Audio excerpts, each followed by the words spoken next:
E aí, vamos conhecer um pouquinho mais da nossa história? Então chegou a hora, o aprovado convidou o historiador da UNEB, Rodrigo Lopes, para conversar com o pesquisador Aurélio Schomer, para falar sobre o seu novo lançamento, o livro que chama-se A História do Brasil Vira-Lata. Vamos saber? É com você, Rodrigo. Bom dia, galera do Aprovado, bom dia, Jackson. Eu sou o professor Rodrigo Lopes e eu estou aqui para a gente bater um papo com o escritor Aurélio Schomer, autor de um livro que está para sair do forno, chamado História do Brasil Vira-Lata. Tudo bem, professor Aurélio? Tudo bom, Rodrigo. Então, História do Brasil Vira-Lata. A partir do título já é uma coisa muito curiosa, né? Por que Brasil Vira-Lata? Vira-lata é uma expressão do Nelson Rodrigues dos anos 1950. Diz que o brasileiro não tem motivos pessoais ou históricos para a autoestima. Então tem a ver com a tradição autodepreciativa, que é muito mais antiga que isso. A tradição autodepreciativa vem dos primórdios do Brasil, uma autodepreciação que os próprios portugueses se colocavam e que se agudizou no Brasil com esse contato, com essa fusão cultural. O Brasil começa a ter vergonha em relação à Europa. A gente não está acostumado a perceber como o brasileiro se autodeprecia.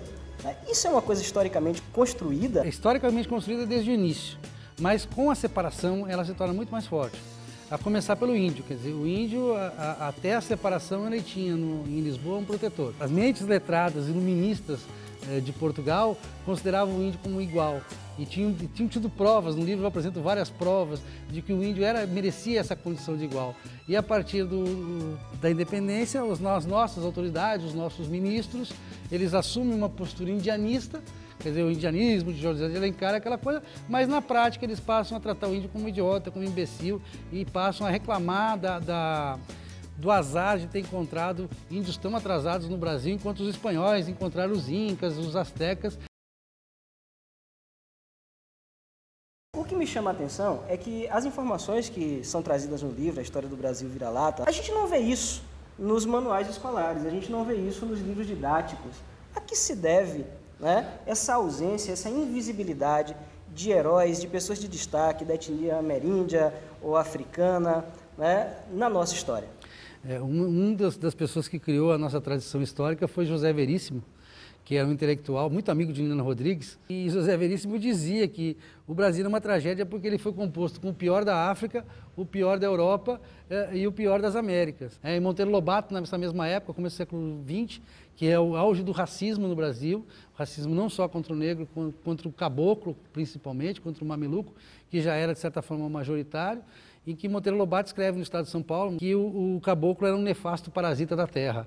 E Gilberto Freire vai ser o primeiro, já nos anos 1930, a dizer que essa mestiçagem era boa, quando o europeu, e eu tenho vários relatos de europeus no livro, via como uma grande característica boa brasileira a miscigenação e a harmonia dessa miscigenação. Mas eles acabam não chegando na escola por vários motivos, entre os quais eles comprometem o politicamente correto. Se você vai buscar na história, não fecha com essa teoria politicamente correta de que os negros eram coitadinhos, que eles só fugiam, que só apanhavam, que os índios eram coitadinhos, que foram exterminados, que eles não sabiam pensar, eles não tinham ideias próprias.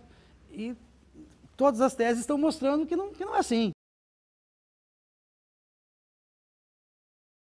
No início do século XIX, há um grande acontecimento que passou a ser conhecido como independência do Brasil. O senhor já provocou no início aqui da nossa conversa que não acredita nesse conceito de independência do Brasil, né? Então eu vou pegar o gancho para a gente falar um pouco sobre isso.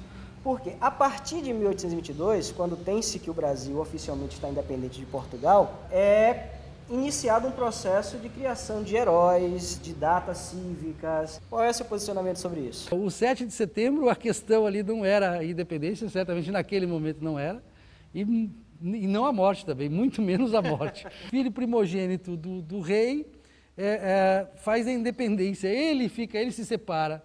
Tá mais fácil Portugal ter se separado e eu mostro no livro várias situações que dão a entender que Portugal se separou.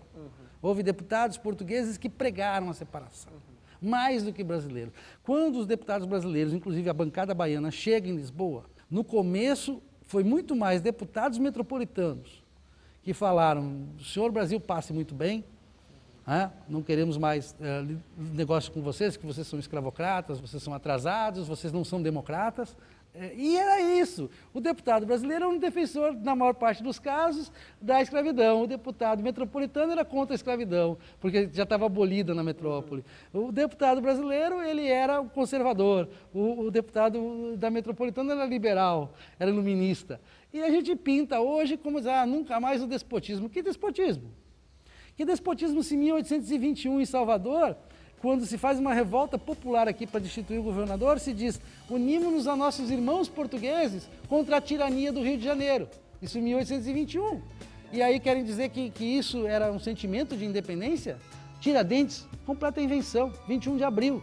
21 de abril é a data que menos faz sentido. Um covarde, foi o primeiro a fugir quando soube que estavam investigando. E esses caras se tornaram os heróis da história nacional de uma nação que se pretendia criar a partir da independência em 1822. Essa nação conseguiu ser implementada? Veja, primeiro que em 1822 o sentimento era nossa pátria, nosso Estado. O Brasil era um conceito visto de fora. Lisboa olhava para o Atlântico Sul e dizia, bom, de um lado é Angola, do outro lado é o Brasil. Mas aqui não se via assim. Ninguém estava preparado para a independência. A independência é um processo que ocorre que meio que por acaso. E aí vai se construir. Aí entra o Instituto Histórico e Geográfico Brasileiro para construir a história oficial, que você estava falando da história oficial.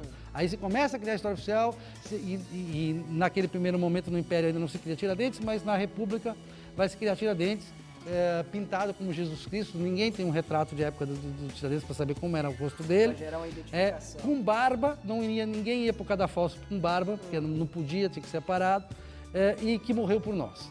É uma analogia, trocaram a cruz pela forca e na verdade não é nada disso. O personagem Tiradentes não é o que se espalha na escola.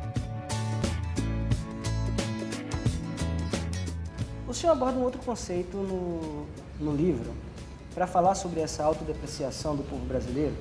O senhor fala sobre o fatalismo étnico. Isso é muito importante. Eu achei isso é bárbaro para a gente entender até onde o senhor quer chegar com esse conceito de história vira-lata. Até sair um pouco da história no livro, precisava sair para entrar na biologia, na genética moderna. A genética moderna mostra que racismo é ignorância. Racismo sempre foi ignorância, mas mais do que nunca ele é ignorância, porque a diferença entre um indivíduo branco, um indivíduo negro, um indivíduo índio, é bem menor do que a diferença entre dois indivíduos da mesmo fenótipo, da mesma semelhança. Então, nenhum povo está condenado a dar certo ou errado. A gente tem essa tendência à autodepreciação, até onde isso é alimentado por essa educação que não coloca, né, esses fatos tão bem explicados como a gente está discutindo aqui agora. Mas a história da educação é uma história da tragédia, a tragédia da repetência. Por quê?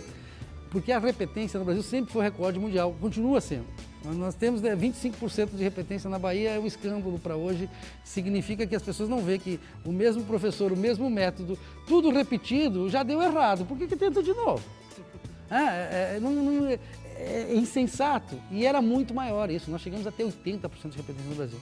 Que era carimbar no povo, olha, vocês não prestam para isso, vocês não nasceram para se educar.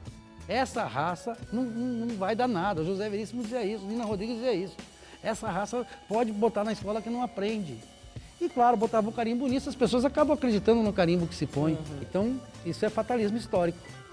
Tudo que está no livro é fatalismo. É esse discurso fatalista que nós temos até hoje. Então, realmente, a gente consegue fazer esse caminhar, né, de compreender como esse fatalismo étnico, né, essa crença de que a cultura do outro é superior à nossa e como isso nos atinge e atinge a nossa autoimagem, né? Como nós nos enxergamos. Bom, a gente precisa romper com isso, não é verdade? A gente precisa acabar com isso para que o Brasil possa caminhar mais aceleradamente, tá certo? Bem, esse foi o nosso bate-papo aqui com o escritor Aurélio Schomer, autor de História do Brasil Vira-Lata, e está breve chegando às livrarias, não é isso, professor? No dia 19 de setembro, em Salvador, nós vamos ter um lançamento na Biblioteca dos Barris. Então pronto, leitura obrigatória, imperdível para professores e estudantes da Bahia inteira.